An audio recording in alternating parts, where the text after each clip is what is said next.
Everything, everything's coming along just fine.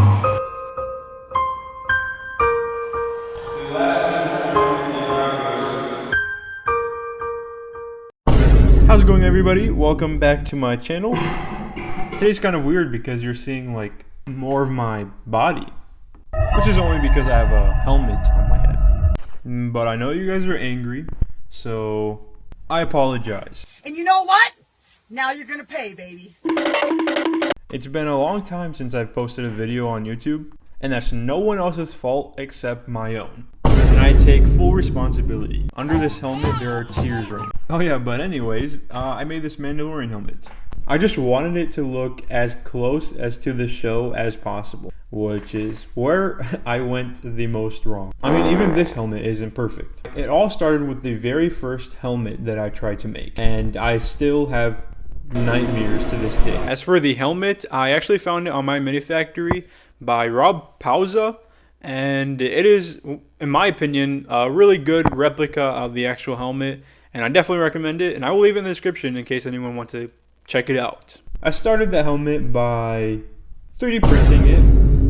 I sliced it up in 8 pieces because I used an Ender 3 to make the helmet. I don't have a big printer, so I had to compromise. And if you had a big printer, or a printer with a big build volume, then you can print this whole helmet and it would probably be a lot easier.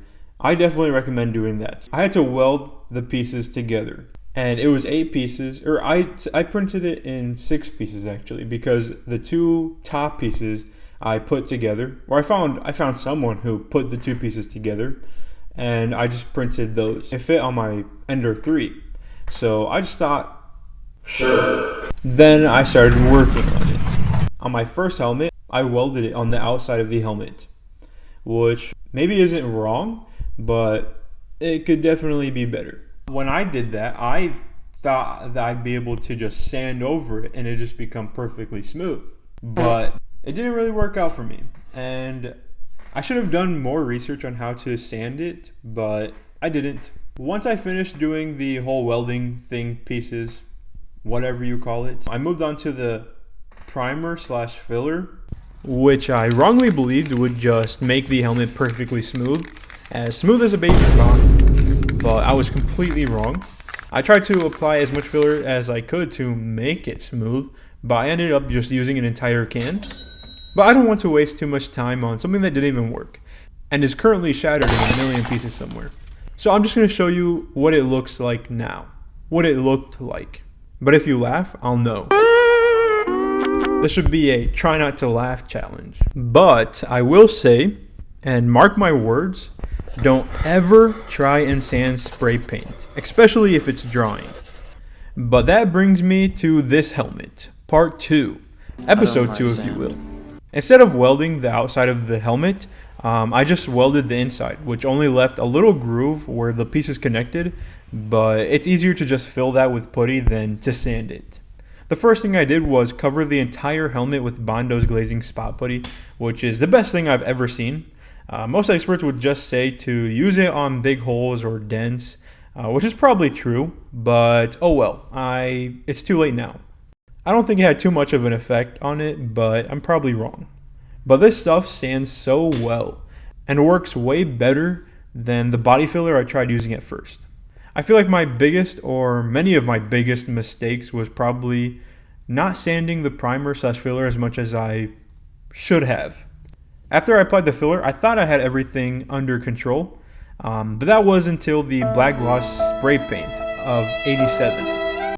The same day I wanted to paint my black gloss spray paint on the helmet was the same day the sky wanted to precipitate what it had condensated after its evaporation.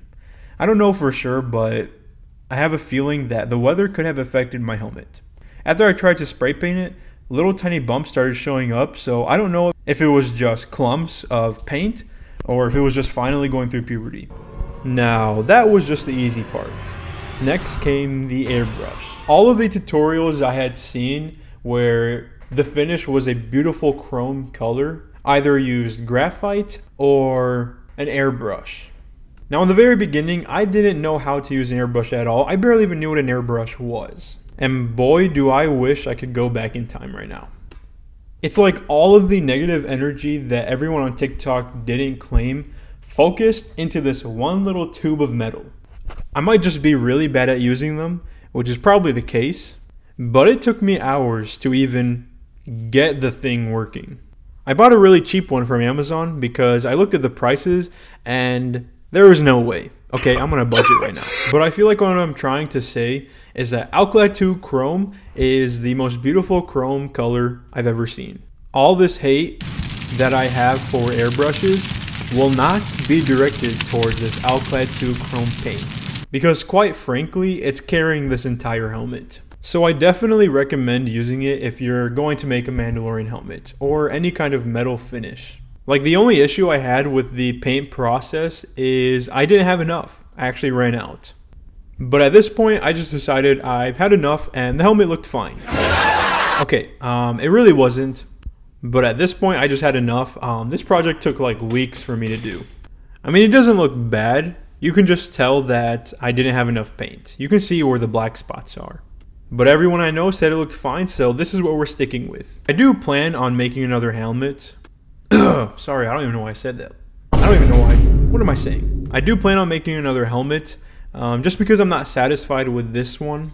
I don't think it looks awful, I just want it to look perfect. I strive for perfection. I'm not accepting anything less than a 10. But for the visor, I just found this face shield on Amazon. It was like 14 bucks. I didn't really like it at first because you could obviously tell that it was green.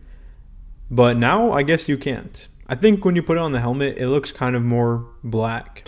So I guess I won't be that mad about it anymore. So stay tuned for a part 3, I guess.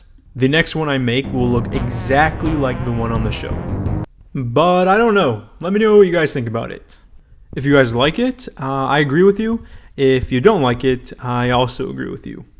Be sure to leave a thumbs up or thumbs down. That's cool too, I guess. But anyways, thank you guys for watching and goodbye.